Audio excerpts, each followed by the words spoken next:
Righto, Jen. Thank you. Thanks.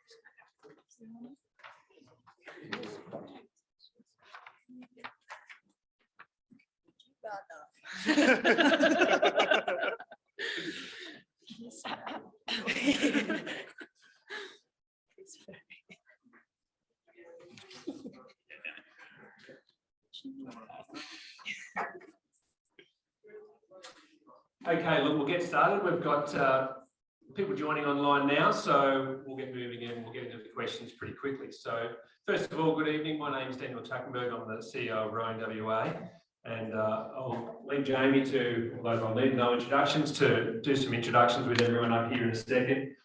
I just wanted to say tonight it's obviously a real opportunity to hear firsthand about the journeys of each of these rowers and Red as the coach to get to the Olympics, and including obviously the delays due to COVID, etc. I think it's going to be really insightful. Hopefully you're able to take away a lot from it.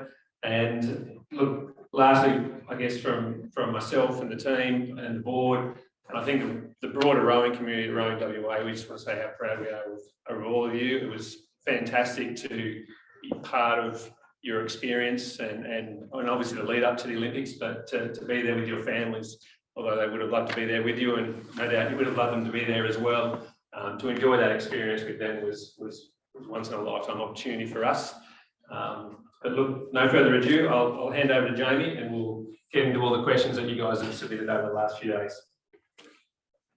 Brilliant, thanks. So we're all pretty lucky here as we've got the WA6, our 6 Olympic representatives here. And I'll just do a quick introduction one by one. I'm sure you all know the names and the deeds, but I'll start with our robot overlord, Joshua Hicks. And he's back home, even if it's only virtually, at the Trinity College staff room here. So Josh, this is his second Olympic experience in the men's pair. We've got right next to me, Rhett Bailiff, the head coach at Wace and the coach of the men's 8. We've got Georgia Patton from the women's 8, Jack Cleary, bronze medal from the men's quad, Ronnie Cox, the women's 8, along with Georgia, best friends. And on the far side, the big show, Annabelle McIntyre, gold medal in the women's 4. And the first gold medal we've seen from WA.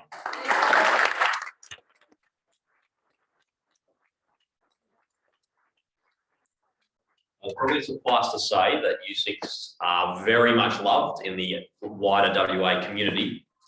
What's it been like coming back now that you're Olympians? I'll pass over to you first, Jack. Well, it's been 5 weeks now since the racing concluded, and I think it's just been a good time just to mentally decompress and process what it means to you.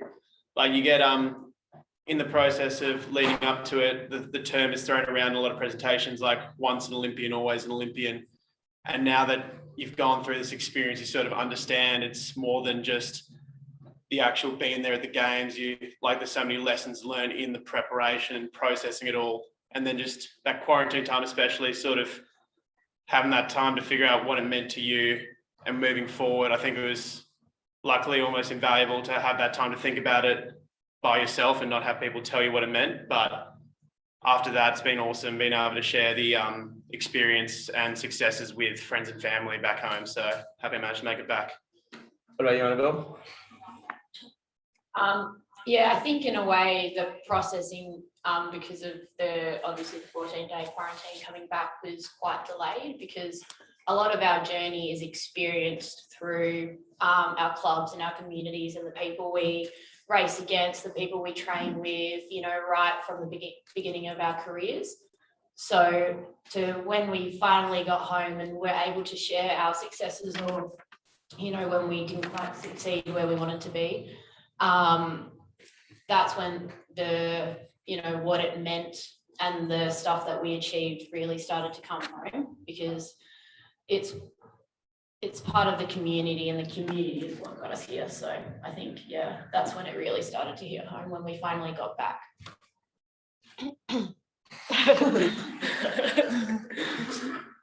Ixie? How about you, Robot Overlord? What was the question? It was about getting home. I'll repeat the question. How has it been coming back from the Olympics? It's been 5 weeks now. How's it been getting back into the community? Well, I haven't. We're in lockdown. I've seen one other person, so yeah, I wouldn't know. That's a pretty fair point. How has the time you've had thinking about it? Yeah, not great. It's I don't know, this sucks. You know, you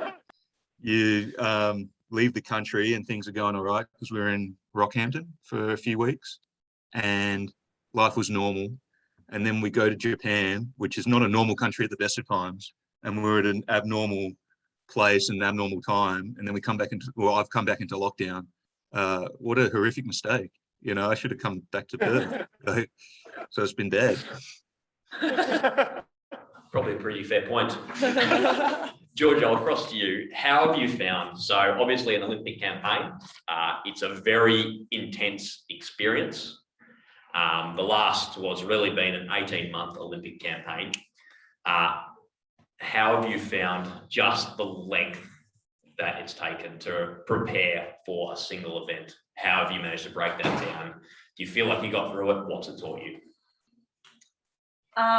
Yeah, I feel like for me, it probably wasn't as tough as it was for those that had been at the centre for the whole 5 years prior, well, 4 years prior to the games, but then 5 once they got extended, with me only moving over at the end of 2019. But it definitely taught me to take the little wins along the way, whether it was just a simple erg test or a bit of racing we got to do under our belt, just enjoying kind of each opportunity we got to kind of gauge where we were going, how we were performing, and kind of, yeah, I guess it just drew out that process of enjoying the ride a little bit.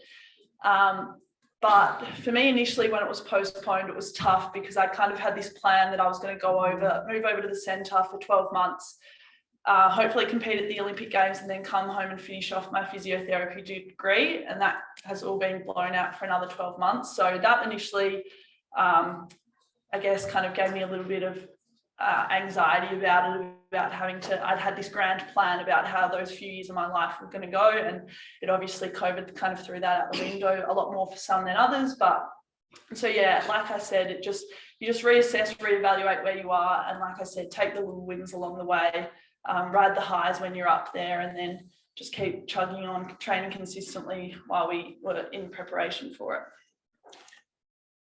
That's quite a process. What have you found in this last 5 weeks, not having that same structure around you? Is it something you've really enjoyed, or is it something you're missing?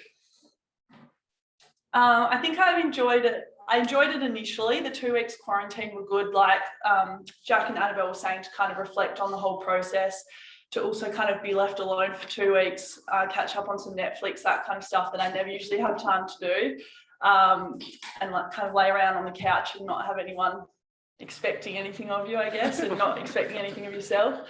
That was kind of good. And then coming back home, coming back into the club system and stuff, I am starting to enjoy that little bit of structure again, going down to the club, rowing a bit, but I definitely am looking forward to getting the whole structure back. I don't think this life is for me long term. Too much freedom. Good takeaway. I'm going to pass this over to you, Josh, and you can see me leaning forward, which usually means you're up.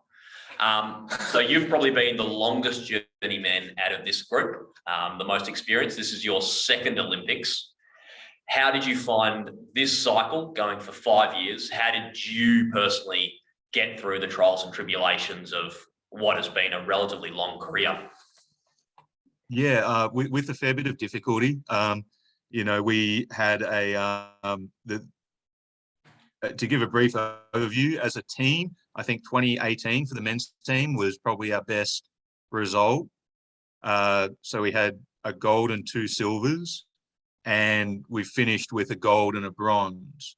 So I think, you know, our expectations and our abilities have varied across the cycle, but dealing with a myriad of challenges, not just COVID or bushfires, but, you know, any team goes through its ebbs and flows. And I think that for some of us, you know, we have more former members of the Men's National Training Centre than we do current members. So, you know, we haven't dealt with all the challenges as well as we might have. And I think for young rowers, it's important to realize that you think, oh, you know, training full time, if that's something you want to do, that'll be tough because it's hard work. But oftentimes the most difficult things happen off the water, you know, and dealing with a team environment that's much more centralized this cycle has been challenging. You know, you can't go off and find what training program works for you. You can't work within a smaller environment or change up, move from Perth to Sydney to Melbourne, find what's right for you. You know, you have to operate in this environment or else the bus will drive on and you'll be left by the side of the road. So I think, you know, it's interesting, worthwhile bearing that in mind if you're a young rower looking to move into this brave new system. I think that's a pretty good point there. And I might just pass over because this is a conversation I had with Annabelle in the last couple of days. Just your takes on similar, what's it like slotting into quite a rigid team? So there's a lot of, I see there's a lot of young faces here that are probably going to be slotting into head of the river teams and having a sport that isn't just about your own progress. What do you feel like you've learned being at the centre, going to the Olympics, really getting to the pinnacle of things that maybe took you by surprise? I think for me, the biggest thing in operating in a very large group environment was realizing that everyone has their own difficulties and everyone has their own successes and not so much failures, but harder times than others. And it's working out, how do you keep yourself continuously moving forward at a very steady pace so that you're not operating on highs and lows and really affecting your training? And from there, excuse me, how do you then encourage your teammates to operate to the best of their ability to try and get the most out of the team? I think because rowing is a team sport and it's really important that it's not just one of you achieving your goals or succeeding. You have to try and bring everyone up. You're only as good as your, I guess you could say, slowest member or, you know, weakest member, to give it a euphemism. So it's how do you, you know, bring the rest of your team up so that you're all operating together. I think is sort of was one of the biggest challenges and something that we really had to try and overcome, and somewhat successfully, definitely, but also somewhat not successfully.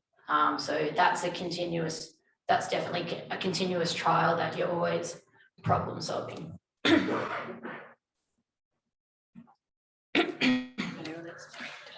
I think I'm going to quickly, so we're going to stay on the same theme because I know from a few of our personal discussions, Jack, you've had a pretty similar journey in what was probably a boat that wasn't necessarily this time last year expected to be on the dais. Just describe us, particularly the team dynamics, how you feel like you guys really managed to work it out. Yeah, I guess echoing and piggybacking off sort of the stuff that Annabelle was talking about in terms of working with the people you have around, and I guess it's quite transferable to not only like school boats you might be going into, but any workplace or other social groups. It's you don't always have to like everyone at all the time, but there needs to be respect at all times amongst anyone you're working with, and that underlying respect translates into respectful communication.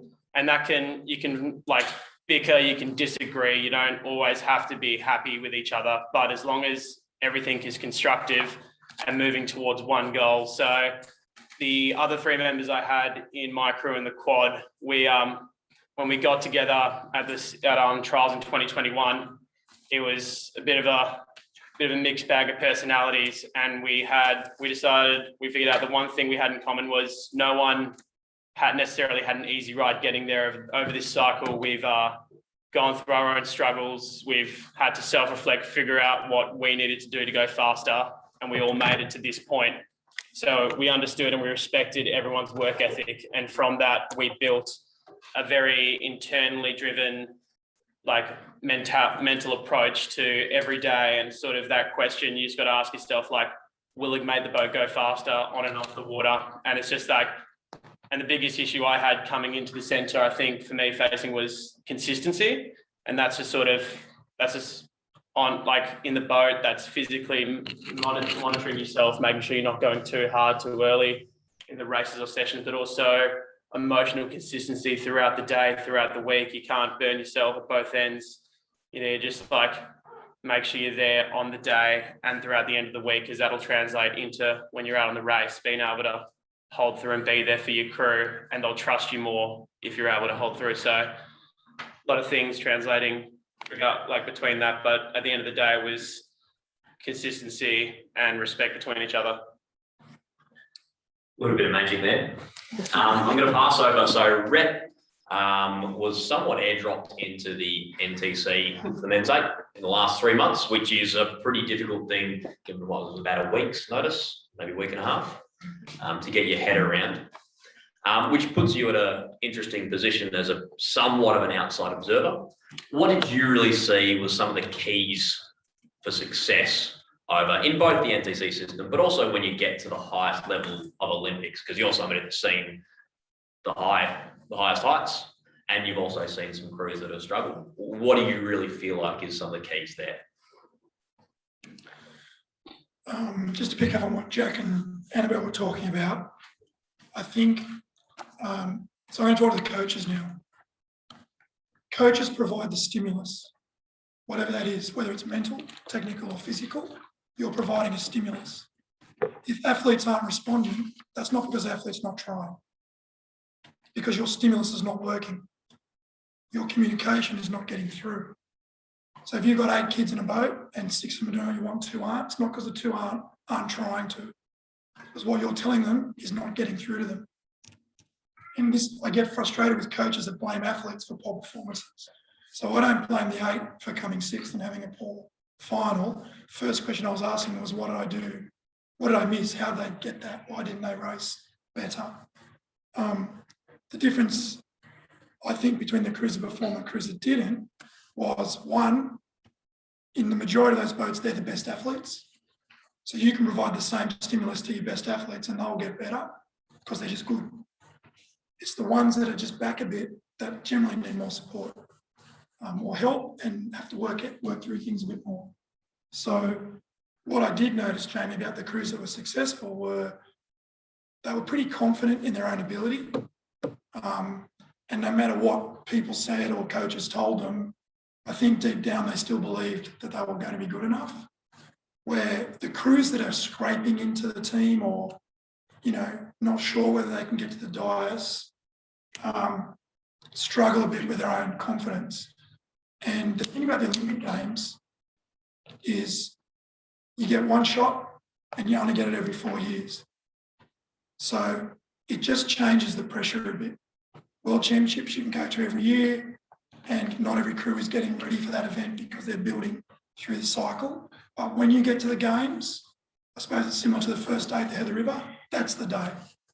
And you need to turn up that day. So it adds a layer of pressure that is not felt through trials, it's not felt in the World Championships. And every crew in the world, every person in the world that is at that event is the best they can be. And you don't see that any other time in the cycle, except that final event. And so people that then, so this is the number one thing. 2 people here had a good experience. That were 2 that had a good experience. And 2 people on this panel, 3 people on this panel, maybe 4 if you count me, would say they didn't have the experience they liked. It's not a problem having a good or bad experience, it's the reaction to the event. So if Georgia and Bronwyn and Josh use the event to stimulate them, to motivate them, to encourage them to do better next time, then no problems, they'll get better. And I've got first-hand example of that. David Crawshay and Scott Brennan, who I did coach to a gold medal in 2008. In 2004, they went in as the favourites in the quad and they came 7th. Complete underperformance. But 3 of that crew won a gold medal at the next Olympic Games. So whatever you're doing, whatever it is you are, the thing I would say to anyone going for whatever you're going for, don't worry about the snapshot in time. Problem for the Olympics is every 4 years. But if you're in the second 8 and you want to be in the first 8, it's just a snapshot in time. If you're focused and dedicated and willing to listen and train, as Jack was saying, you'll get through. You'll be able to get there. The one thing I would say is the reason the quad did so well is because they were so consistent in their training. They were the most consistent boat of all the men's program, even better than the men's 4. And that got them to a bronze medal. The 8 was the most inconsistent boat of the whole group. Day to day, everything measured up and down. And so their racing was inconsistent. So as people training with young kids, if you can deliver the same performance day after day, and then just prove incrementally along the way, like Annabelle talked about, that's probably the key.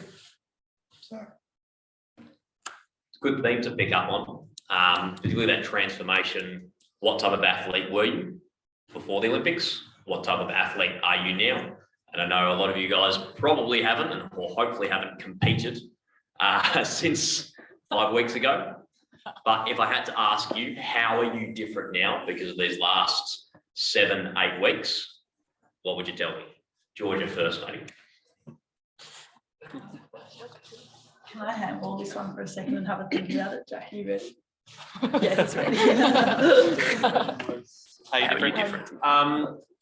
I guess that's sort of like, and that's a crazy realization I've had in this last few weeks, is you're the same person as you were physically, pretty much going in and coming out of the games, but there's sort of like gravitas attached to like a performance, like getting on the dice. And with that, I think it's just sort of understanding, like we were saying with consistency, we stuck to a process, and it was quite daunting for all the crews like represented here training in Australia, and like New Zealand suffered as well. Sort of we weren't able to get over for the World Cups or European Championships that all the other countries have been doing over the last year and a half, and not like to create consistency in racing. The best way to do it is practice racing, and that's something we didn't have. So we had to compete against each other across different boat classes, and that was sort of, you had to have confidence in a process. And just sort of as an athlete we bought into the concept of trusting a process, but seeing how, even though we only had 2 races in the last 2 years, because we trusted that process, we were able to perform in those 2 opportunities we were given. So I guess and that translates to any young athletes who are in their high schools. You're preparing now, it's pre-season for when you'll eventually start racing in like the men's year 12, first, second, 8s early next year. If you trust in the process and what your coaches are laying out, the way you want to row, the way you want to train, if you put your trust in them, that'll translate to results down the road if you buy into it. So, I don't actually quite know how I've changed from before and after the Olympics.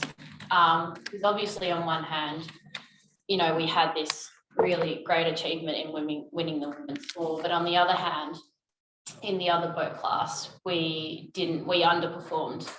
And that wasn't, you know, necessarily due to training or not performing on the day, because Jess and I both agree that in the pair we you know, race to our best of the ability on that Thursday or Wednesday or whatever day it was. So I've got personally have these 2 conflicting emotions about my Olympic experience, and I think I'm still processing that. I guess I'm not quite sure where that has taken me or how that has changed me, and I think that's okay. You know, you have these experiences, and maybe for some people it will take longer to work out what that means to you. But I think just as long as you're continuously trying to learn and develop and understand yourself, you will eventually get to where you need to be or who you want to be or what you want to do. don't really have an answer. I mentioned in the news quite a bit about a week ago. Where she's changed is this time around she was worrying about getting a result for her. And now she's talked to me about how do I make the centre better. So and Jack's a little similar. There was a lot of turmoil in the men's centre, which is why I was taken there. And Jack pretty much took the lead in trying to facilitate amongst the men's program a better NTC environment. So I think the growth that I've seen is when you first do it, it's about just getting it done for you yourself.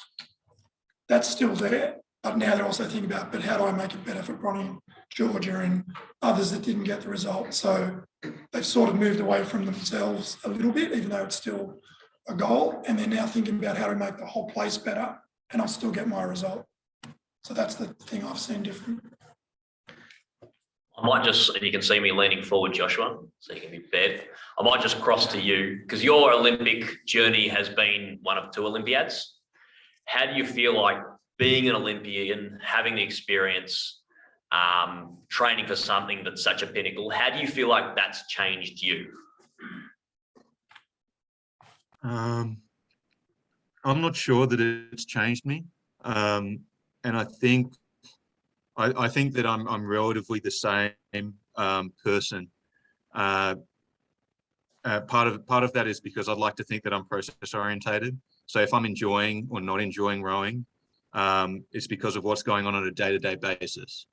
I've been happy in, boats that have been going slow. I've been really unhappy in boats that have won world championships. So I'm not sure that rowing has changed me.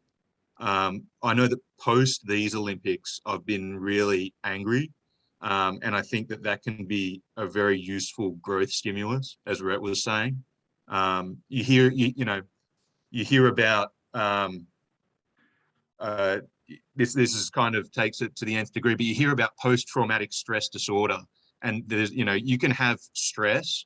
Ideally, when you're training an athlete, stress leads to growth, and so because this is only a rowing race, I think it's if you get angry at a bad result, then that's a positive thing, provided it's harnessed well. But I'd honestly, as sad as it is, I think I'm exactly the same as I was when I started training during the Rio cycle. Whether that says something about rowing and how it keeps you stuck as, an irresponsible 23-year-old, I'm not sure.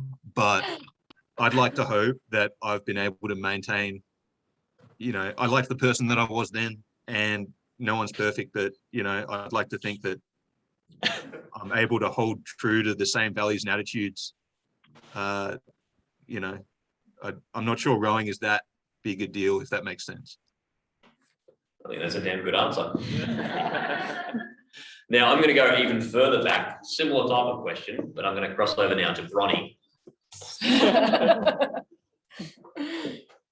What is different between, so I was one of Bronny's coaches out of school, fresh out of MLC. Bronny probably didn't really know what she was up to. I think that's probably fair to say. How do you feel like you've grown since that athlete that was pretending to run around the bridges but hiding in the toilets to becoming an Olympian? Well, I'm less chunkier now.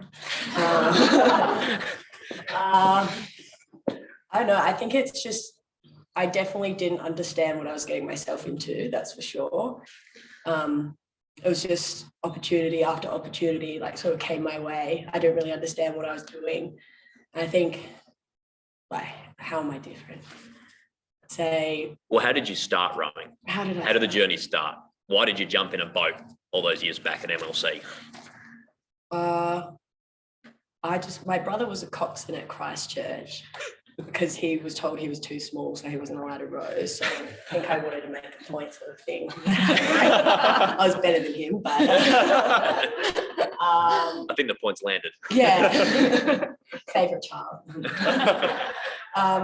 No, I started at MLC in year 9 and I just carried on from there sort of thing. And then when I finished school, I was told they're like, oh, you've got a pretty good ergo, you might be able to do something with that, and then you should go to nationals. Had no idea what nationals were.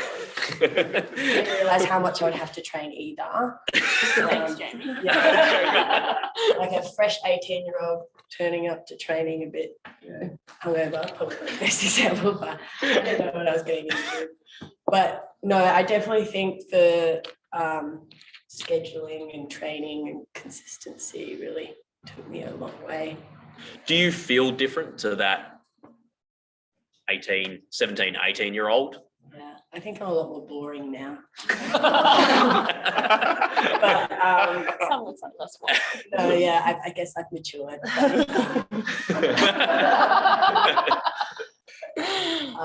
Yeah, I think it's learning. I think having fun in the boat, I've learned how to have fun in different ways. Where from when I first finished school, having fun in the boat was being loud, laughing with your friends, which you can still do in higher levels, but I think it's just probably like Georgia was sitting in front of me in the 8, I'll just lean forward and maybe say a joke to her, and it's just respecting other people's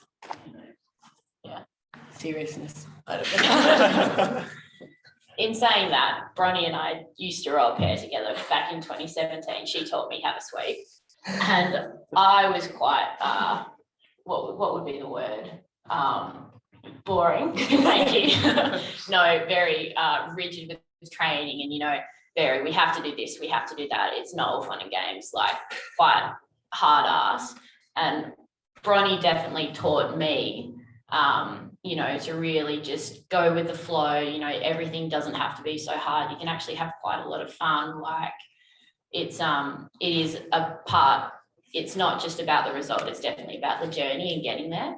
And I think that's a lot of things we lose along the way, is that if you get the result but you don't enjoy the journey, then what's the point? Because you've wasted 4, 5, 6 years. So you have to really live in the moment and really learn to love every little thing about what you're doing, whether it is rowing or it is work or at school, because if you get to the end of, if you reach your goal and you're not happy, then what was the point? So that was definitely something Bronnie taught me along the way. Yep. Yeah, I think just touching on what Annabelle said,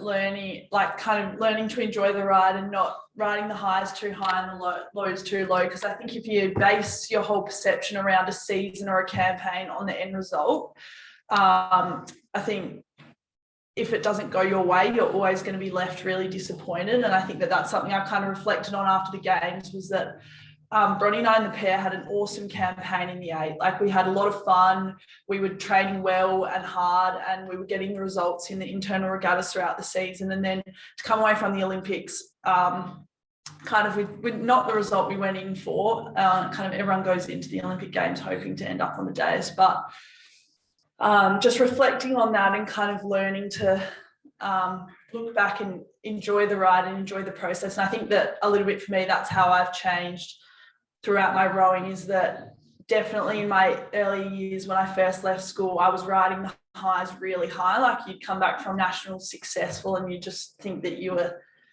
really, really, really great. And then my following campaign kind of underperformed at under 23 World Championships and was left really disappointed with that. And I think because I'm a bit of a control freak and I love organisation and kind of having everything in my control. And so I don't think I was enjoying the day-to-day process of it as much. I was really wound up about the result and performing and achieving for my family and my friends and what others thought. And then I think one of my big learnings from the games actually was that your family and your friends at the end of the day don't care about the result you come home with. They just are so proud that you're there. that you're competing at that level, that you're enjoying what you're doing, and that you're okay at the end of the day. And so I think that that kind of was a big learning for me as well coming home.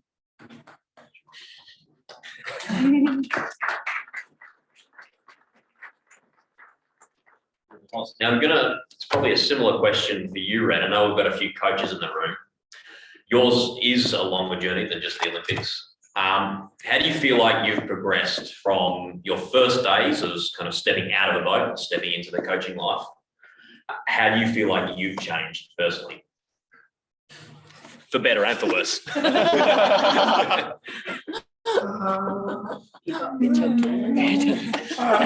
less intense, but still quite driven. I think the thing as a coach learn over time is as long as the athlete feels like you're trying to get them as good as they can be, and doing everything you can in your power as a coach to work with them to, one, enjoy the experience, two, perform to their potential, then you've sort of done your job. And if the result comes, because look, not every first date's going to win. One first date's going to win. 6 are going to lose. So I think over time as a coach, what you realise is it is the journey, and it is making sure that people keep progressing. And I mean, Lofto's in the room here. He started out in the second date at Wesley. He didn't always win, but he just stuck at it. People kept believing in him. People kept supporting him. He kept believing in himself, kept training in silver medal Olympics.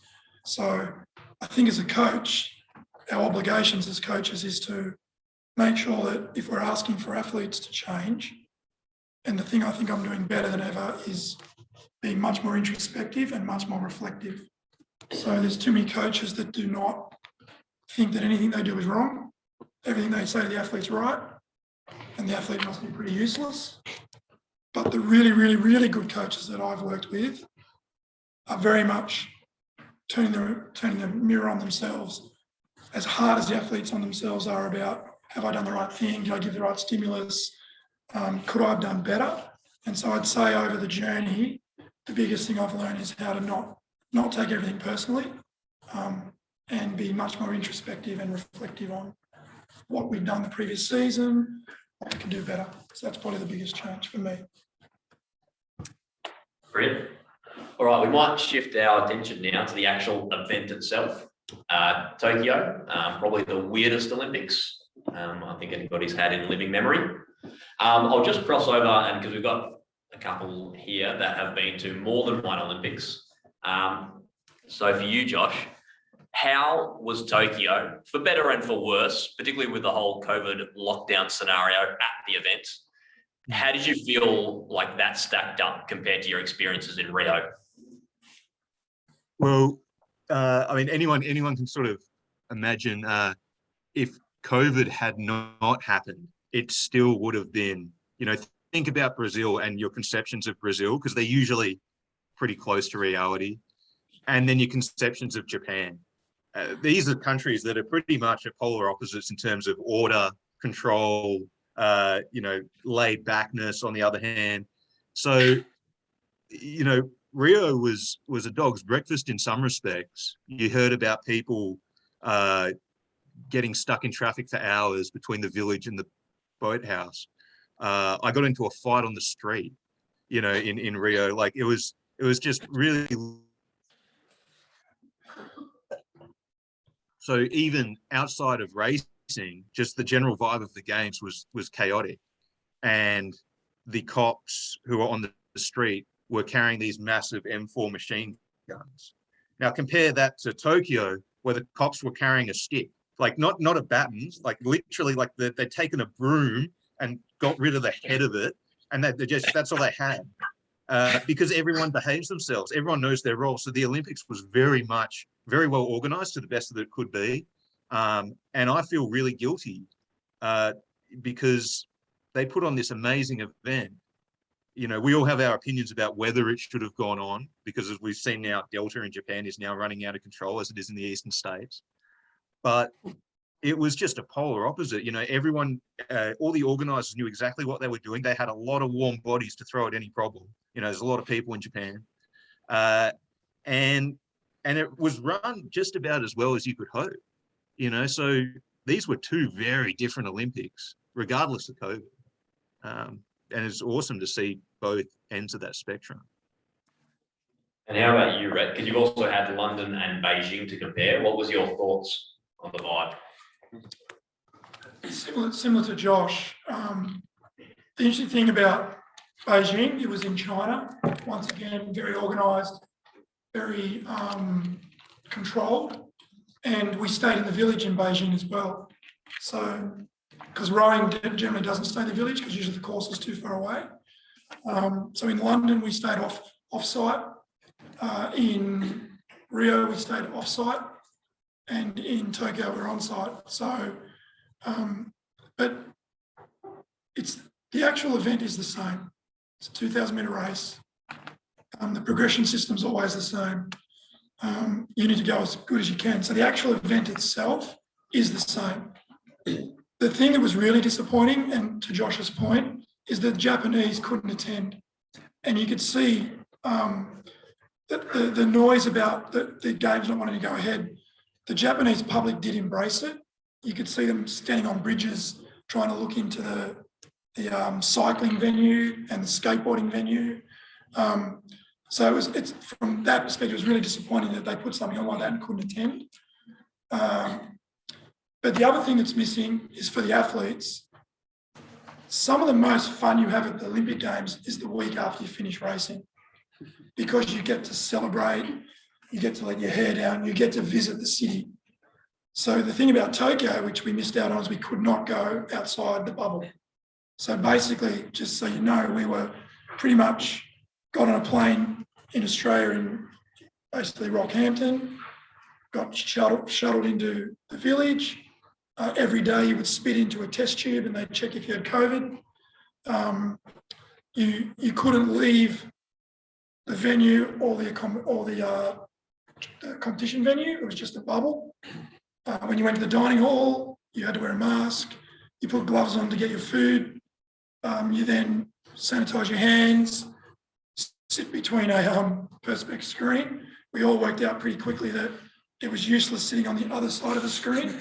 So we all used to sit down one side so we could talk to one another. So things like that were weird. And I think for these guys, what they missed out on was the second week where they could go and watch other events. So we weren't allowed to go to any events. You couldn't go and watch basketball. You couldn't go and watch athletics. You couldn't go to swimming. You were just stuck in your room. So that was pretty constraining. So I think the main thing they missed out on really was the second week where they could celebrate with other athletes, go and watch other events. And they missed out on that part of it. That's probably the biggest difference. Yeah. I guess to play devil's advocate to Red's view as well, it's also that we knew that was a thing going in, and I guess everyone here on this side to me, we're all debutants to the Olympics, so we actually didn't have anything to compare to, and I think that was almost like a blessing in disguise, because you weren't thinking, oh, I'm going to miss out on this, I'm going to miss out on that. Everything was new, and it was still amazing seeing all these amazing athletes gathered in one place around the world, and it's sort of just, we saw it in the fact that, all right, you hear like on the grapevine of horror stories of people like 3-4 days before racing going down and playing like ping pong at like another country's building and just wasting energy. And it's very easy to get swept up into the cyclone of the Olympics. That's how it was described to me. And like a metaphor that worked well by Scotty Brennan, the stroke of the devil that Red coached in Beijing. He said the Olympics is not only like a time once every 4 years where the best athletes in the world can see who can come out on top, but it's a big social spectacle to create a sense of celebration for our collective efforts, like putting together and then afterwards having that celebration. So, and like in the preparation, we were told in these handbooks that were progressively updated and handed out, the social spectacle of the Olympic Games would be foregone to preserve the competitive integrity. At the end of the day, like in my boat, we saw it like, all right, we're going there to do a job, and it's unfortunate we don't get to reap this benefit, but we're still, it's that 9 months of journey as a crew that we used to get there that we're going to remember more than those 5-6 nights of crazy spectacle. So, and then I guess it's just another reason for all of us to go around again so we can experience it another time. Anyone else here? You covered it pretty well. Quick question to anybody who wants to answer. What was the most surreal thing in your Olympic experience? What was the oddest out of the box? Dining hall was good. What about it? The dining hall was really good. Like neighbor cuisine, it was there. Like walk in and oh yeah, 2 stories and literally any food was there. Lots of dumplings. I mainly stayed in the Asian section because it was good.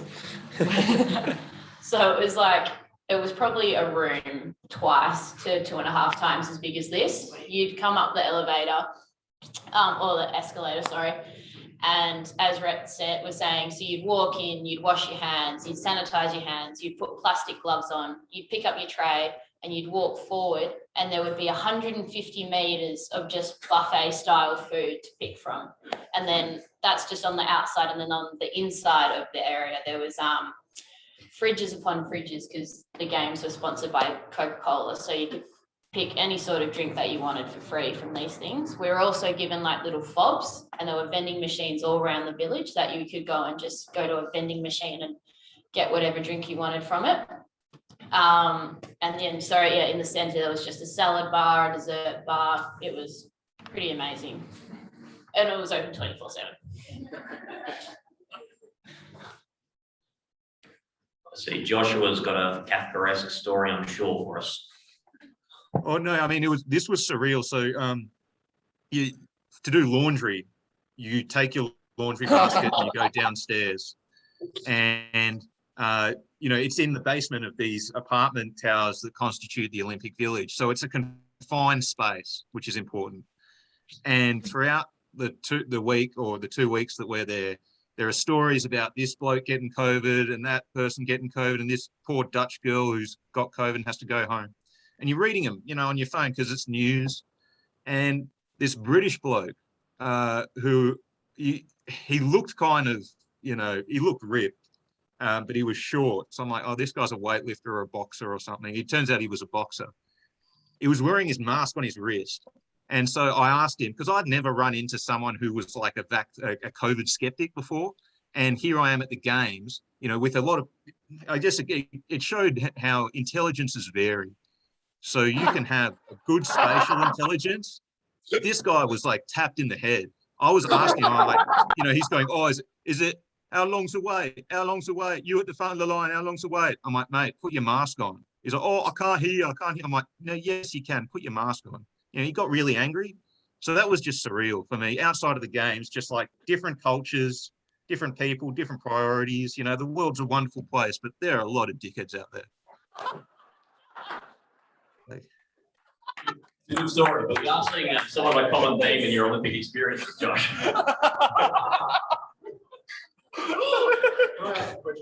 Who was the greatest superstar, or you have a jaw-dropping moment, celebrity, or Jaw-dropping moments. Who did you say? Yao Ming. Oh, Yao Ming. Yeah, Yao Ming. So, studying over in America for several years, got swept up in the NBA and the NFL, and you hear about like the goats of each sport. And walking along one day, I saw a tower of a man, and it was just like we're all in the corner like this. Is that Yao Ming? Is that Yao?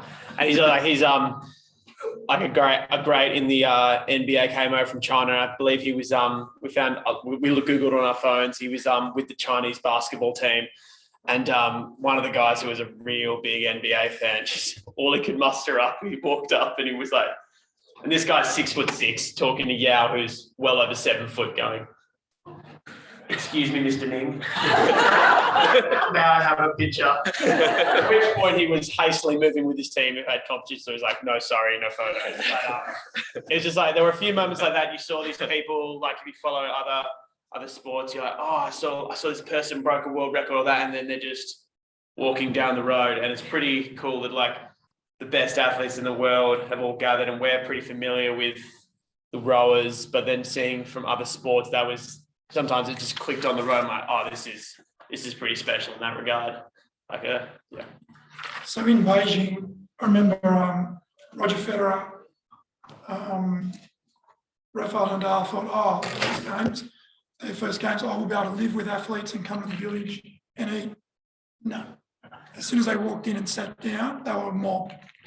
And so they had to actually go out and stay outside the village because they couldn't just leave like normal athletes, because even the athletes were in awe of them. But Novak Djokovic was in the village and he didn't get mobbed. No. Probably because of the screens and the COVID. So he actually got The mask. to actually Mask. live in the village and experience it. Yeah. And the boomers were all living on the 5th floor, 3 floors below us.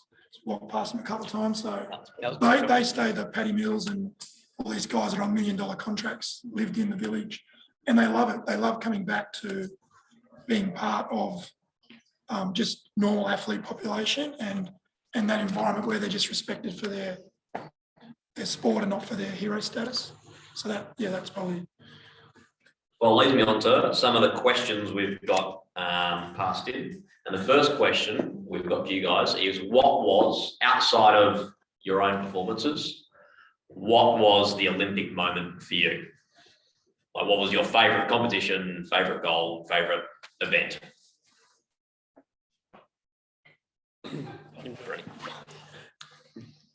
Mine would be, I can't remember what year was, but it was Nationals. Oh, I think it was 2019 Nationals in the fall. Oh, yeah. With Hannah Vermeesh, Annabelle, and was it? I think it was Lily. It was Lily, yeah. Lily. And it was we were just versing other people in the centre, mostly crews. People had put their state together to make a 4. And we weren't looking like the crew to win. No. We weren't. But I think our tactic was, let's just go out hard, really. Go out hard, try and jump the pack and scare everyone. And I just remember last 750 to go, we couldn't understand what Rhett was yelling on the side. I think he was saying go now, but all I heard was but we ended up winning, and I think just being the underdog and not expecting it is probably one of my funnest moments. And a full WA crew. Oh, and a full WA crew.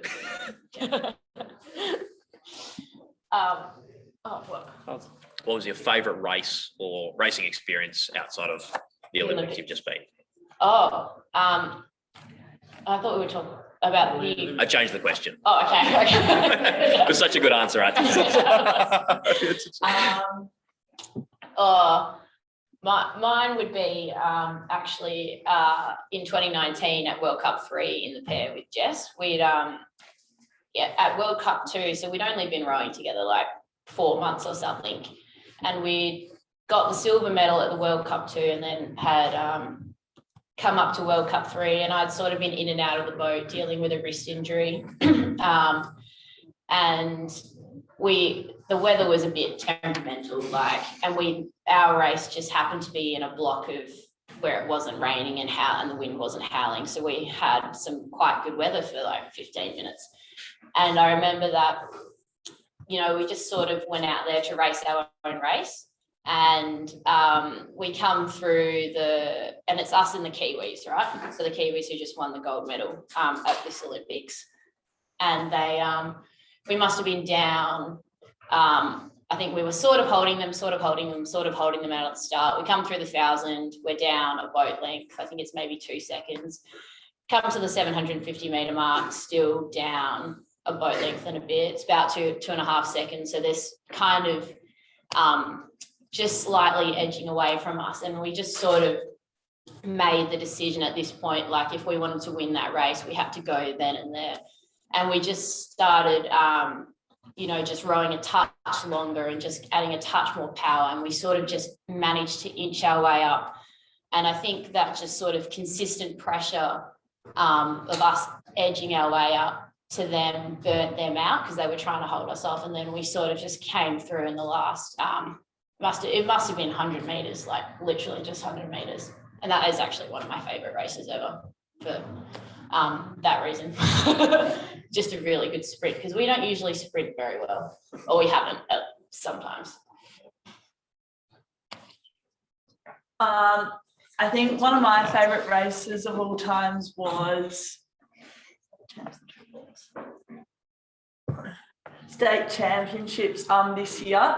The NTC voted 4 fours, three or 4 fours, I think, and he voted that our head coach voted 2 really competitive kind of top 4s, and we just had an awesome race. And I think the 4 I was in ended up losing by 0.03 of a second or something to the top 4. But I think there's just no greater feeling than having a race that close. Like, you do all the same training as all the other girls at the centre, and like you all work just as hard, and then there's massive blowouts in races with like 4 or 5 seconds, and you're like, well, how and why? But then to have like 2 4s racing that close down to the line, and it was like head to head the whole way. And at that point, you're just like, who decides 0.03? Like I just don't even think that you can call that. So no, I think just the feeling of finishing a race when it's that exciting, like just the adrenaline and the thrill, I think that's kind of why a lot of us are hooked to this sport, is for races and results like that. I'm just going to pass over to Josh. You're a man who's renowned for loving a bit of racing. What's your favourite racing experience? I mean, every race is different, but I remember Dave McGowan, who raced in the 4 in 2004, I think. Is that right, Rhett? I remember him answering this question years and years ago, and he said that in his top 3, and I think it's true for me as well, his top 3 was his Head of the River, or, you know, if you're not at a fancy pants private school, then a similar race, you know, because when the younger you are, basically, when you're racing, the more your family and friends are going to be able to attend, because it's not going to be on the other side of the country or overseas. So I think Head of the River races that I did definitely up there, because all your mates are there, and a lot of them care, you know, because it's their school getting represented. Not many of my mates care really, like, as I think it was Pato that spoke about it earlier, like, you know, the only people who care at the end of your race about the result are, you know, you and your mum only cares, you know, for the next half hour, and then she forgets because, you know, the kettle's on. Like, so head of the River is like massively important, I think, because, you know, you got a lot of supporters there, win, lose or draw. All righty. I think we'll move on to if there's any questions in the room.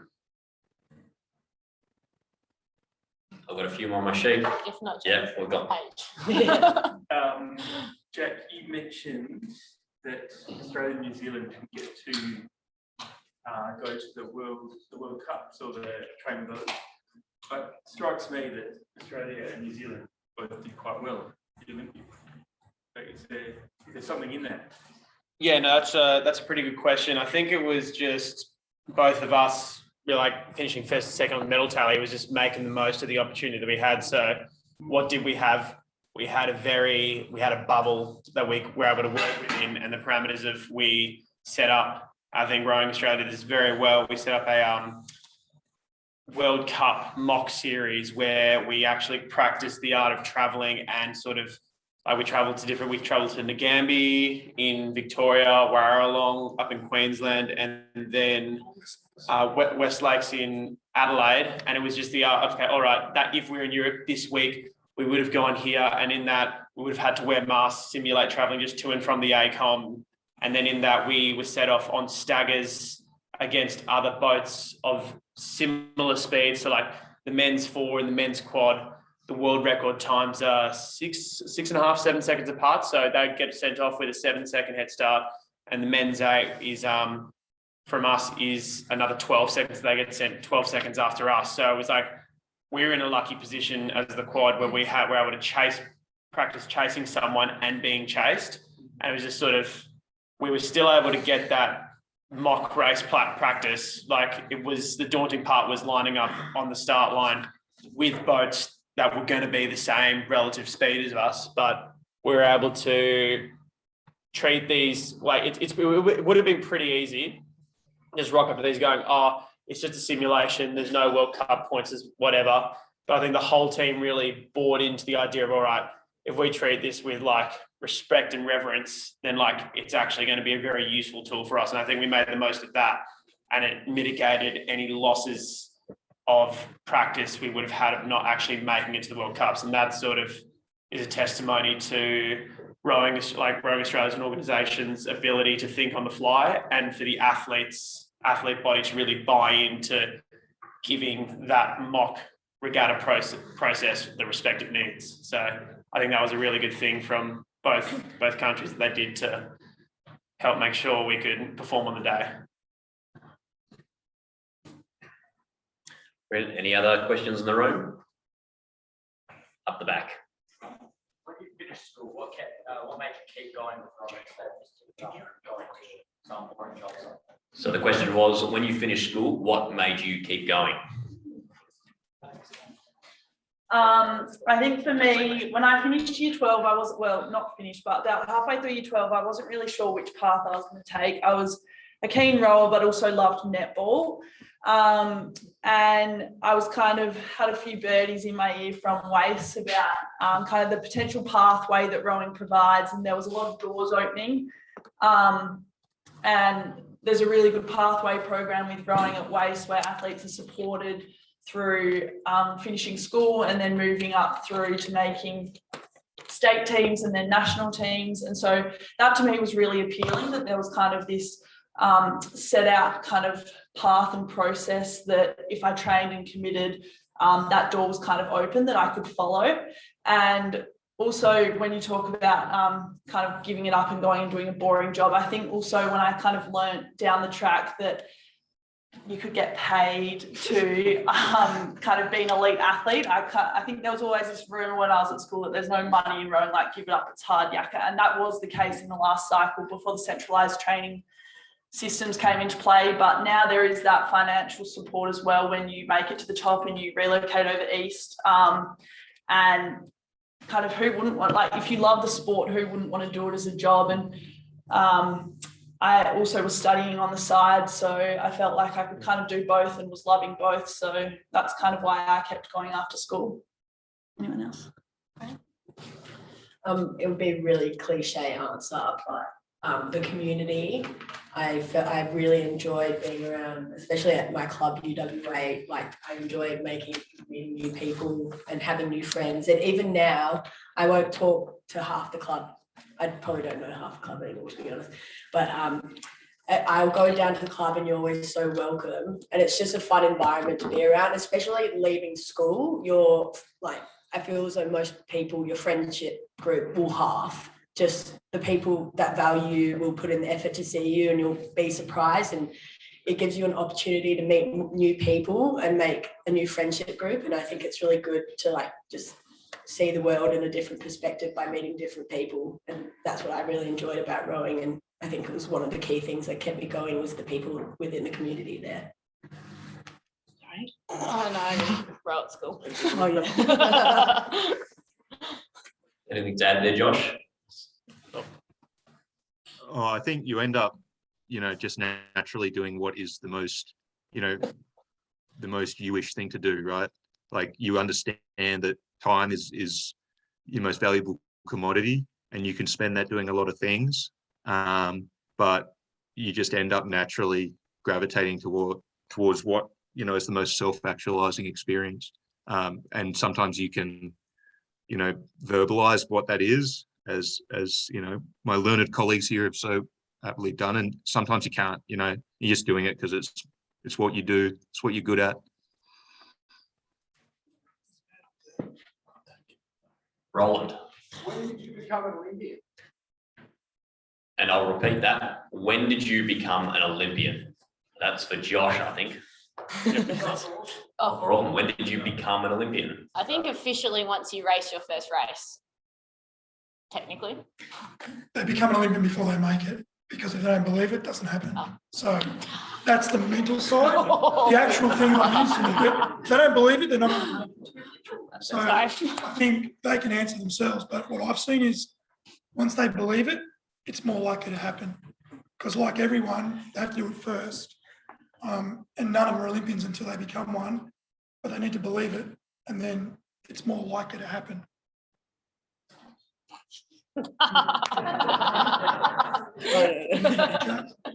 Rollers in the whole Australian squad.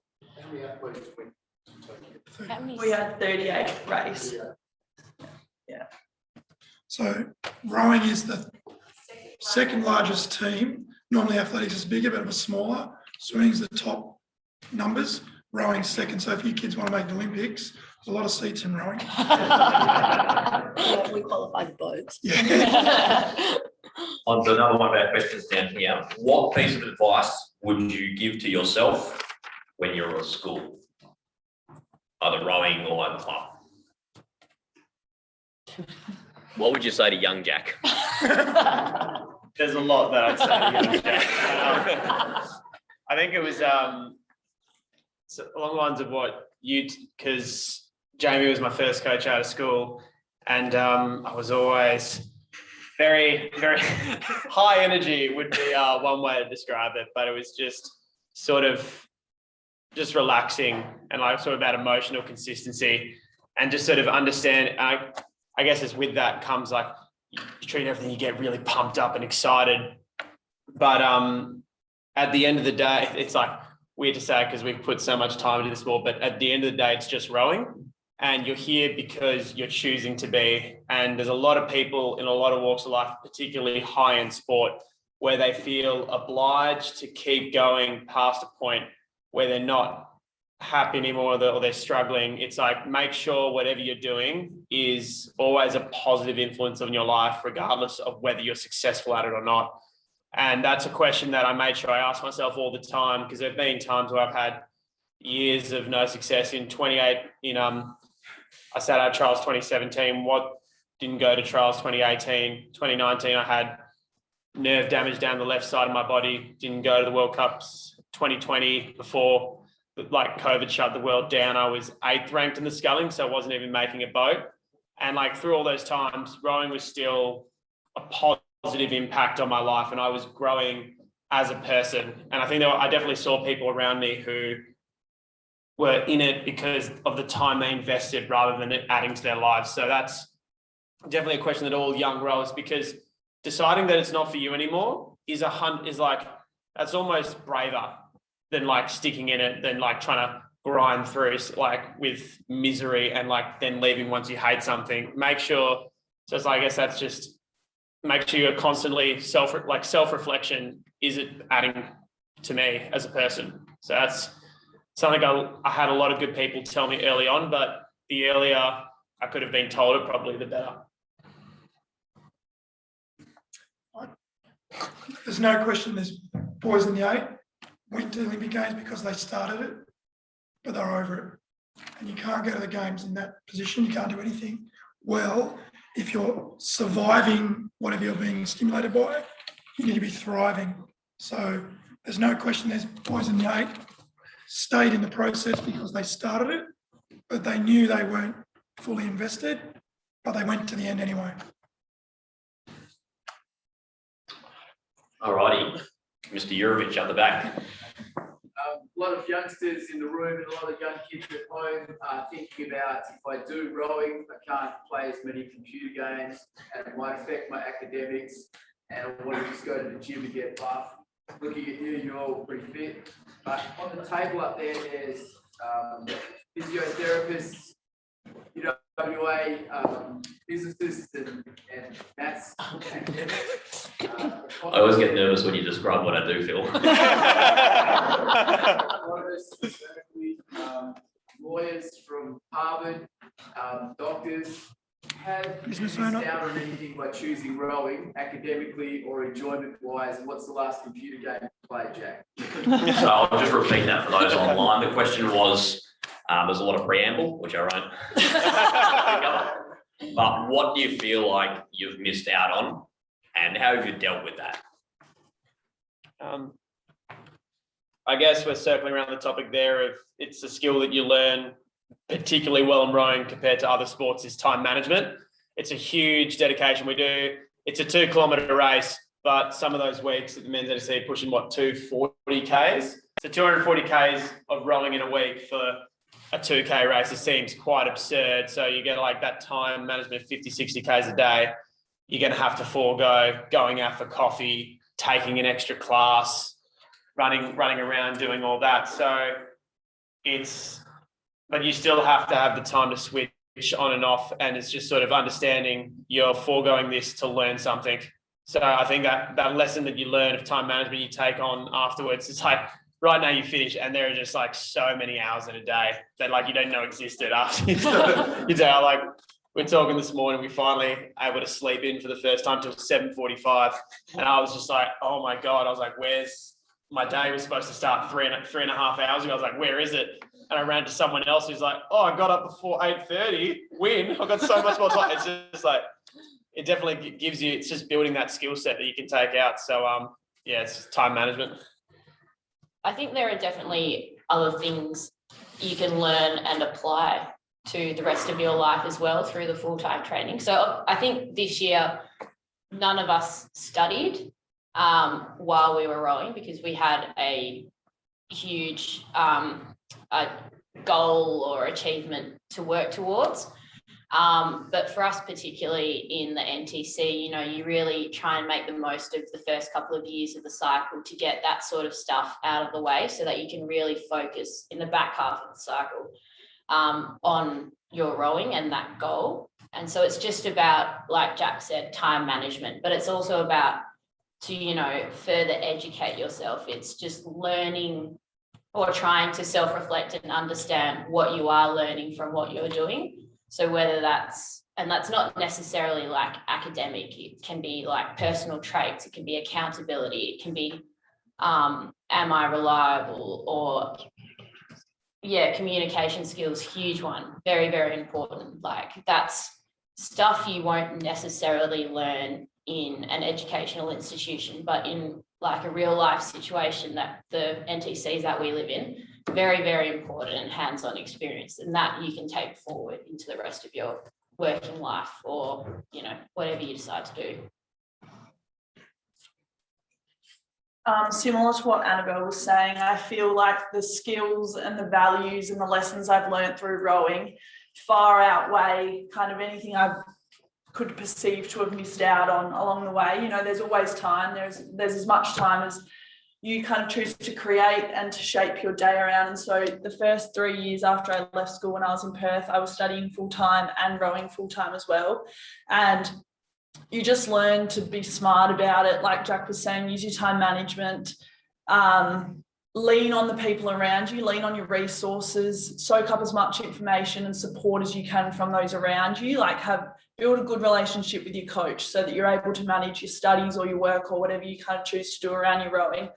And like I said, the things that I've learned from rowing have shaped me into someone that I know I will excel in the other areas of life that I choose to kind of persevere with once I'm done with rowing. So, yeah. Younger kids in the room, I'd say rowing is a window. So if you're a boy, you finish in end of first term and you've got 2 more terms to actually sort of study really, really hard. If you're committed to rowing and try and stay on top of your load, your academic load, I'm sure once rowing comes away, you've got more brain power to give to your study.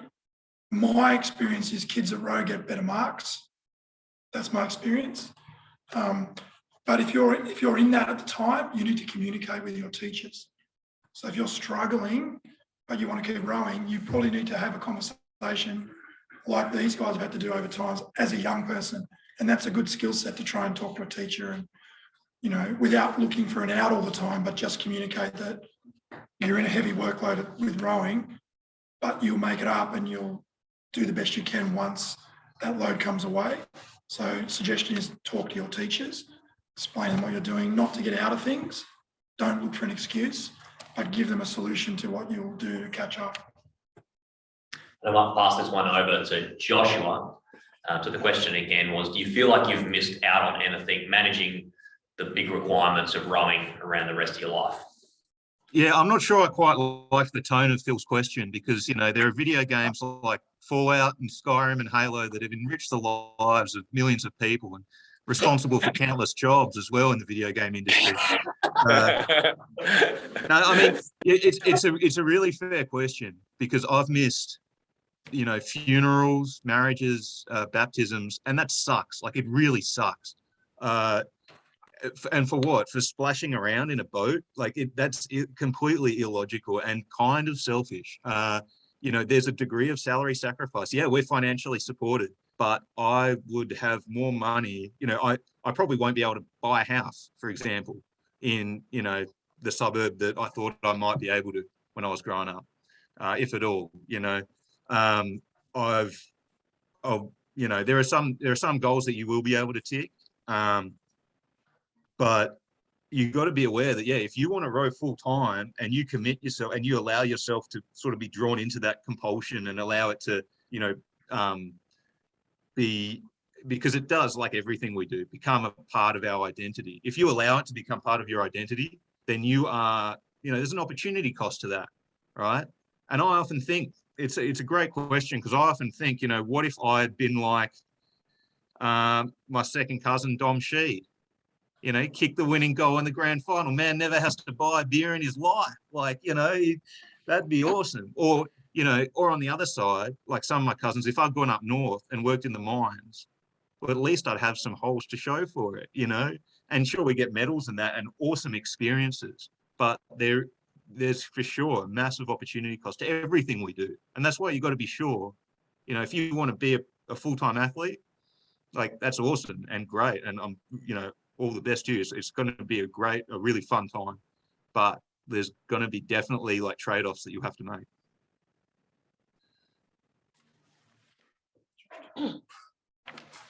Josh did go to Harvard, by the way. Rowing took him there.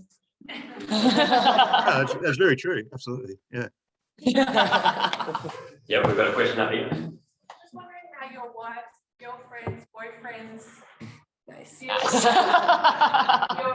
career, and whether or not it's advisable to perhaps stay single for a period of time. So the question for those on the internet is around partners. How have your partners dealt with it?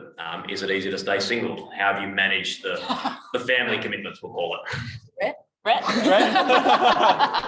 Marry a rower. My wife's very supportive.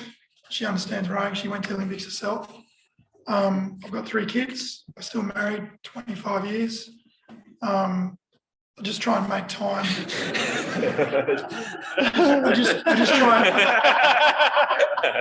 I try and make time when I'm away from the sport to spend with her and the kids. And they've missed out. Similar to Josh, they have missed out. I've missed birthdays, but I was at all my child's births. But I've missed birthdays, missed family gatherings. But when I'm home, I'm home. So the phone goes off. Try not to answer the phone when people ring at night. Just spend time when you're at home. That's my way. Josh, you're on.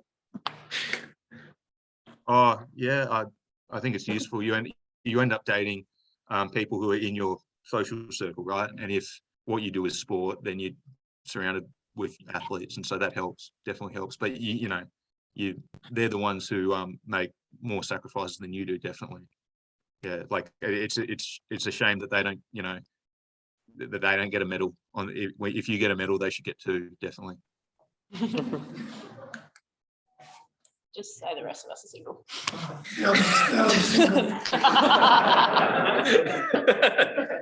Well, never. Alrighty, I'll pass on. Next question we've got from the interwebs. What was the best piece of Olympic team kit you received? With the note, yep. On shoes. With a Velcro bit. It comes off. I'm going to hand this over to Bronnie. This is definitely your jazz. Oh, these aren't even my favourite though. My favourite is the fanny pack and bucket hat. Because I reckon you could wear them to like parties. Yeah. So just on the shoes, they're volleys, they're high top, specially designed for the games with a Velcro patch on the side. They've got 2020 on the outside and Australia, Tokyo 2020 on them. Pretty funky. Oh, the flexibility. Oh, yep. It was all pretty cool, the whole kit. I don't know what my favorite. I think my favorite was in the rooms where we were staying. They sort of decorated the rooms a little bit, and they gave us, I think it's from Kmart, like a plastic vase with some wattle in it. I definitely took that home with me. No. Nothing else? Oh, okay. No other bits of fashion advice, Georgia? The dress. Oh yeah, the air hostess dress. No, you do get a lot of kit, like way more than you could ever possibly wear in your lifetime. And there is some daggy stuff in there, but there's some really cool stuff. For me, I really love the blazer. It's very nice, and it has the names of all the past Australian gold medalists inside it. So that's a really special bit of kit, I think. And all of the little buttons on it are all like Australian Olympic emblems. So that's really cool. Another question from the interweb. How many Uzudis did you get, and did you swap anything cool over there? I didn't get any Zooties. We got 8 Zooties each, so quite a considerable amount. But I think swapping would have been a bit of a big no-no, like you might have got COVID. So maybe a different question. What was the best piece of kit you saw out of all the teams? What was the number one piece of desirable? It's always Italian. The what? It's always something Italian. I'm pretty sure the French skateboarders had a cool snapback. That was pretty cool. I didn't see that. But, Ralph Lauren was from was it Ralph Lauren did all the USA kit? That was pretty kitted out. Their polos were legit. I was like, that's some steez they got there. I was like, ooh. There was a little bit of backlash though. Like the American public didn't like their uniform at all. There was a bit of backlash there. The Japan team had a really cool little fanny pack style thing. That was pretty funky. Could have swapped for that, definitely. Alrighty, any more questions in the room? What were the cardboard beds like? Ha ha ha. The question was, what were the cardboard beds like? Cardboard. Logical. So yeah, the cardboard beds were about maybe like a king single size with maybe that's slightly generous. But the mattress was actually made from recycled material as well. That was like a springy sort of foam. And so that was divided into 3 pieces. And so the bed came with like instructions. And if you unzipped like the mattress protector and pulled out that, and we also got an extra mattress protector to put on top because they were a little bit tough, you could flip them over and change to change the hardness of the plastic. So if you wanted a softer bed, you could do that, or if you wanted a harder bed, you could do that. But the softest was pretty hard. Yeah, still. There was no. They were sturdier than the walls. Yeah. Yeah. the walls were also Tell me about cardboard. Talk about the what? The what? So what they did is there's all these high-rise buildings, and the biggest thing that Japan had to deal with when they delayed it by a year was they had sold all the apartments, and all the Japanese people that bought the apartments had to renegotiate all the contracts to say you need to come a year later. So that was a big thing for the Japanese organising community to organise. But the walls themselves were not the final walls, because in every room there's no kitchen. There was a bath, in our room there was 2 plastic baths, toilet that just inserted with walls around, and all the walls were almost like cardboard. So I was going to gut it and then rebuild the actual walls for when they actually sold the apartments. So that was pretty strange. But the cardboard itself, obviously, if you sit on a flat cardboard, it's going to crash, right? But it's on the ends. And it was just, I don't know how high, probably not quite as high as this table off the ground, and just on its edge. Yeah, it was okay. It was just hard. Weighted up to 200 kilos. Yeah, you could be 200 kilos on the bed, so we're all safe. Lovely. All right, last couple of questions. Anything more from the room? No? All right, well, I'll cross over to one of our questions.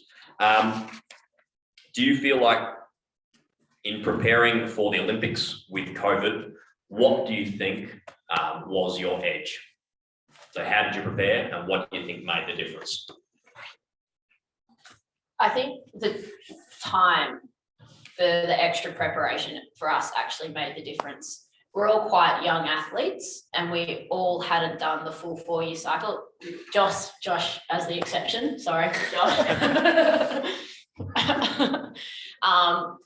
But definitely for me personally, the extra 18 months made a huge difference.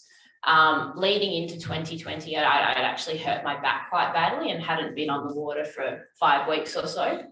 And so even though, you know, it got to trials and we still performed, there was still that, I guess you could say, doubt in maybe my ability, or my pair partner in her doubt in my ability, or even just, you know, we've missed a whole heap of training that we could have had. So the extra, you know, 8 months or so definitely helped. It just allowed you to get more aerobically fitter and stronger and technically better. So it definitely helped, I guess. I guess for me, I'd probably say was the crewmates I had. Like you don't get to choose your crewmates, so I felt pretty darn lucky they ended up with the 3 that I had. Caleb, Cam and Luke. We touched on it before about the communication and respect that we had, but it was just like we said, we had to be very intrinsically driven in our processes without being able to race, and that trust. And it was just being able to have fun along the way in a sport that can become quite mundane. It's like we're repeating emotions, striving to do 250 odd repeated efforts of a stroke over 2 kilometers to try to be the fastest group possible on the day. And in that, you can sort of lose your focus and edge, and having great people around you to bring you up. And then when you see them struggling, you bring them up. It's like, those are the kind of things that you remember and things that you can also transfer out. But like, yeah, for me, I definitely say what gave me an edge was having 3 awesome guys who are now best mates of mine to move forward with. As a coach rep, how did the coaching team approach that challenge of preparing athletes for something that was truly different and outside of their realm of experience? I can't talk about before I got there, but I think the coaching team actually worked pretty well together. They don't all do the same things like boys and girls, but they were quite supportive of one another, the coaches. But I feel like just something else about the 4 here and Josh, I'm sure they feel that the WA community and the support they feel from the WA community contributed to them being able to get to where they got to. I think the rowing community in WA is pretty good right from school, through the clubs, through the Rowing WA, WACE, and all the committees and the parents. There's just a lot of support in WA, and I feel like, you know, that they know it's there behind them, and it probably just helps them occasionally get through things. So yeah, just a big thank you to everyone in WA for what's gone on in the last 5 years. I think it's helped these guys get to this level, and hopefully we can add a few more in the next cycle. I think that's something pretty pertinent. And for anybody that was at Rowing WA during the finals, I can see a few familiar faces that definitely were there. I think it was particularly the finals day when we got a bronze and a gold, was probably the best day to be a WA rower I think I've ever experienced in my period here. So I'm going to get both of you at the end of this to just describe how the race was, because I'm sure a lot of people are going to be keen to hear your blow-by-blow account.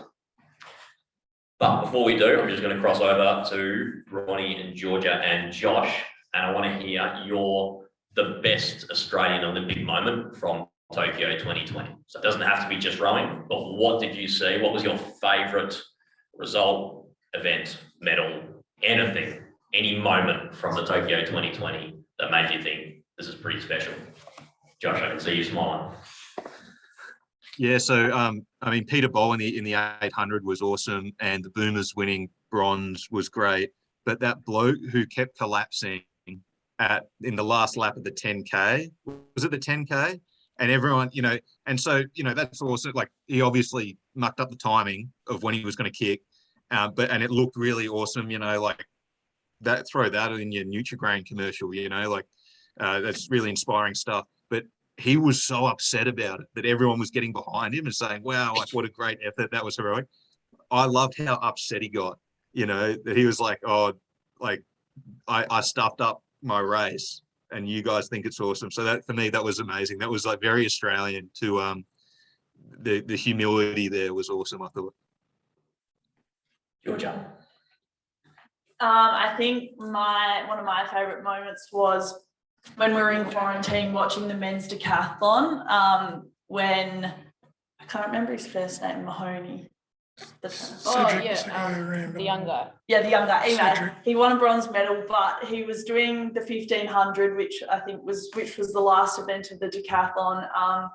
And they kind of worked out based off points wise how close he had to finish to this other guy to hold on to his bronze medal.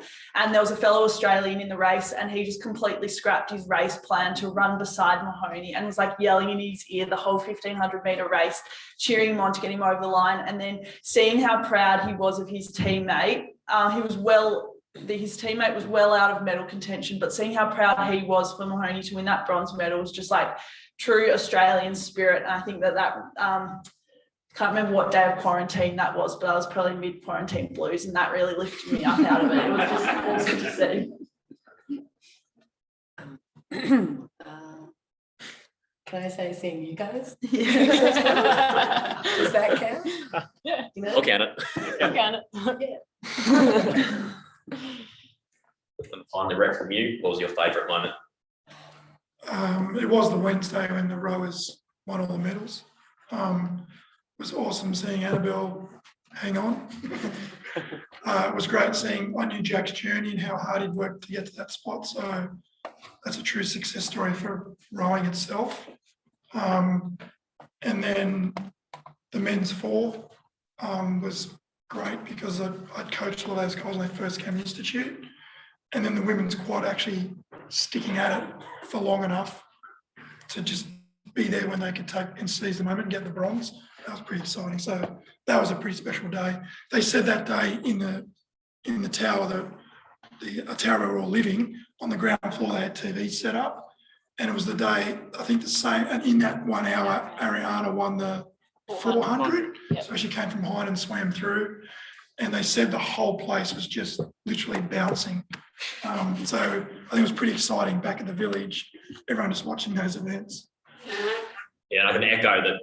Back here at home, it was pretty exciting. I had to go to bed by about 2 p.m. that afternoon. You can see a few of the parents were pretty up and about that day as well. So I'll finally hand off to Jackie first, and then Annabelle, walk us through the race. Well, yeah, on that day, I think the footage that was broadcast, because I've watched the race back a couple of times, didn't do justice how wild these conditions were. It was quite absurd. So the things that make for fast racing conditions wise is like warm water, tailwind, and like arguably like salt water gets you like more buoyant. So it was just the perfect storm for lightning quick conditions, and like that was just the prevailing conditions in Tokyo. I think about it, like a couple of world's best times fell and several Olympic best times were set.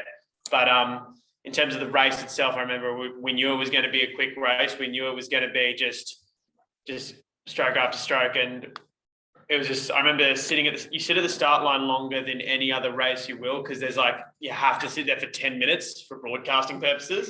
And it's just like a lot of time to let the thoughts rattle around your head. And I remember that we spoke about how that was going to feel on the day. And I remember just thinking, all you have to do, there's only one thing you're thinking about, and it was that first stroke. You build, however well you did in the race before, doesn't mean you're going to do well in this one. You have to build it from stroke one. So all I was thinking was just like, squeeze that first one out and then just like build, and then all of a sudden you're in the race. And it was just, the theme of it was control the controllables. Like, and in that, there was the only thing you can control was your body weight, your oar, and that stroke. You can't control 10 strokes before, 10 strokes into the future, what's happening in the boat next to you. So it was very internal, and like the conditions played, you couldn't, and we were talking about consistency, it was very difficult to hold consistent movement in these conditions. The boat's rolling around, winds hitting you. There are three crabs, I'm sure everyone here understands that term. Within the race, the Dutch caught one in the first 500 metres and they broke the world record still. I myself had a fairly dirty stroke on my outside. I won't say the C word. Yeah, dirty stroke, I call it one, but I remember that it felt like 5 seconds, but it was probably less than 0.6 when looking it back. And I just remember I'm like, oh, well, like all I could do was finish that stroke off and the next stroke. And I think for me, I was thinking back, I just remember I was happy with how I handled it in regards to I didn't try re-win the race then and there. We just like, the whole crew is like, all right, this is where we're at. And we just like got back on consistency and kept going. And then the Italians, they unfortunately caught what everyone refers to as a boat stopper. And it's just like, yeah, handle conditions differently. But I just remember coming into the last bit, 200 metres to go, and we'd done everything we could to that point. And Caleb, my 2C, was in charge of the steer, checking where we're at the race and calling it. And he goes, we need 2 seats. And I was like, 2 seats for a medal. And I just remember like at this point, my thumbs were not working anymore. I was just like, the race is starting. Like, you're using every muscle in your body. And like it's the oxymoron of rowing. To go fast, you need to relax, but to relax, you need to go fast. And it's just like, nothing was relaxed. But it was just like the fastest point of the race. And it was just a wild ride, and crossing that line and then seeing the name, like us pop up in third place. So we didn't know we ended up on the podium. I remember collapsing back, half an exhaustion, half like I started crying because it was just like overwhelmed with emotion. Like, because the finish line has never like been so symbolic of just actually, no, there's no longer thinking of what we've done, like that current stroke. You can think about the journey there, what's next. It was just this big flood of thoughts and emotions. So that was a really cool experience in that regard, and one that I'm definitely never going to forget. I can't top that. So our crew was very much similar to Jack's. To start off the race, we were just thinking about that first stroke, get that first stroke right, and for me specifically, getting the steering right, because there was definitely a cross breeze. I don't think the conditions for our race were quite as rough as Jack's, because they were like an hour and a bit after us. So I actually don't remember much of the race, unfortunately. I do remember our race plan though, and our race plan was to start fast, really hit the length, hit the rhythm really quickly. So make sure, we'd settle into our race rhythm, slowly stepping down into it by about 300, 350 meters. And then when we hit that 600 mark, so there were a couple of calls in between there, but when we hit the 600 mark, which is just before the big bridge on this particular course, we break away from the other crews, like really step out, really make it known that this is our race and this is what we were going to do. And that's what we did. And that was very exciting. In saying that, you expect, your winning race or your gold medal race or whatever race it is, the pinnacle of that event you're going to be like the most perfect race you're going to have. And it wasn't. It was rough, and it was just like, we were in time and we were rowing well and we were rowing together, but it just wasn't, sort of what you expect it to be, which was really quite interesting, like Jack said, like an oxymoron, really. And so, yeah, we really stepped away at that 600.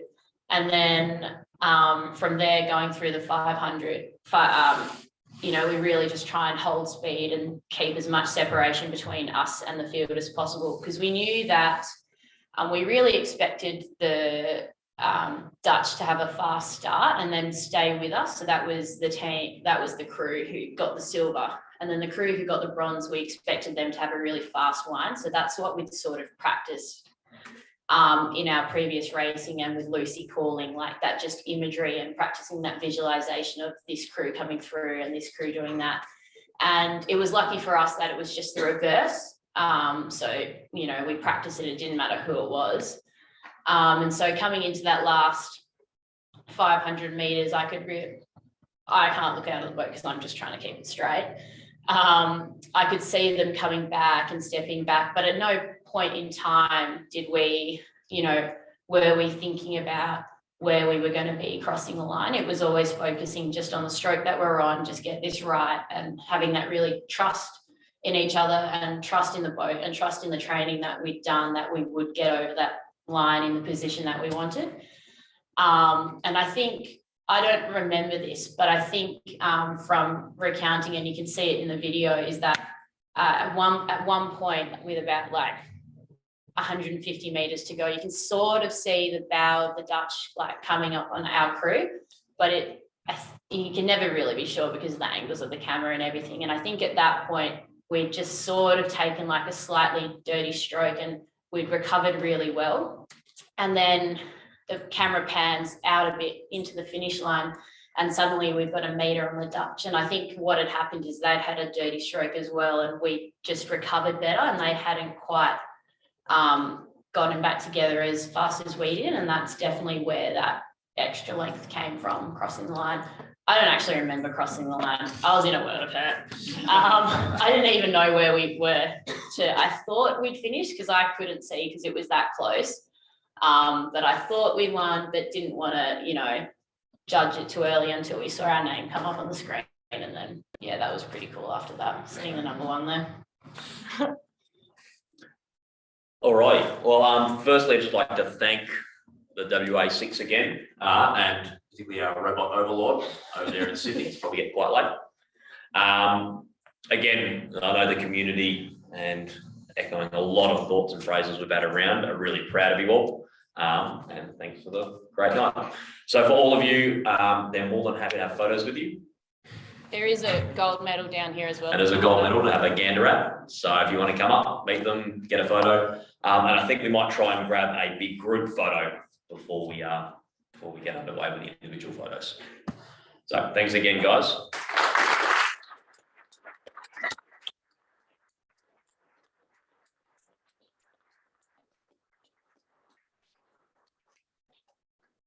Be waving at the camera.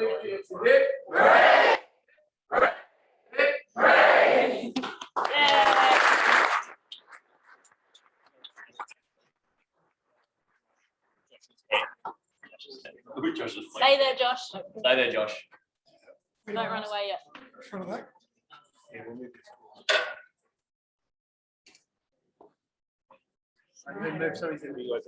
Cyril's down. Yeah.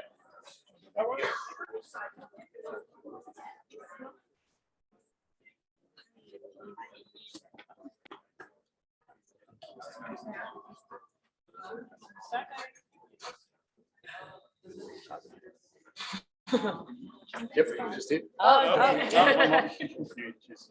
Three, maybe. Guys, so you want to go mingle in here, I'll stand on the table and get everyone. If everyone just wants to come and sort of crowd in a bit, we'll take a photo and Josh will be in the back on that TV up there.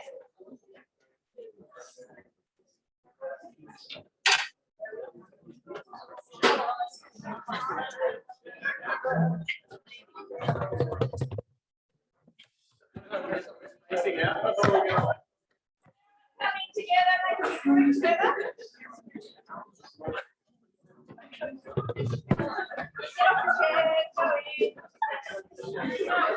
Still in the photo, Josh.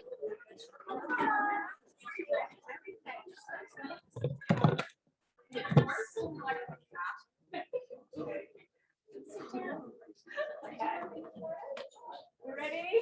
Everybody?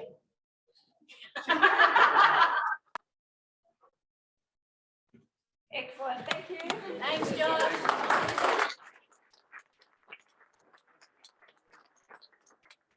Thanks, Josh. Let you go to sleep, buddy.